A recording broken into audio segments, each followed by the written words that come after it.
আসসালামু আলাইকুম। আশা করি সব ভালো আছো তোমরা। সামনে দেখতে পাচ্ছ এটা আমাদের ঘর। আর এখানে একটা নারকেল গাছ আছে।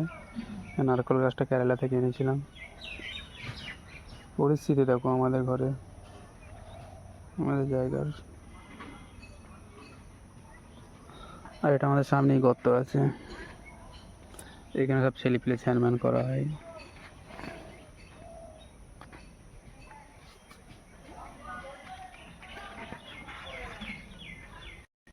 তো পরিস্থিতি বহুতই খারাপ চলছে এখন আমাদের।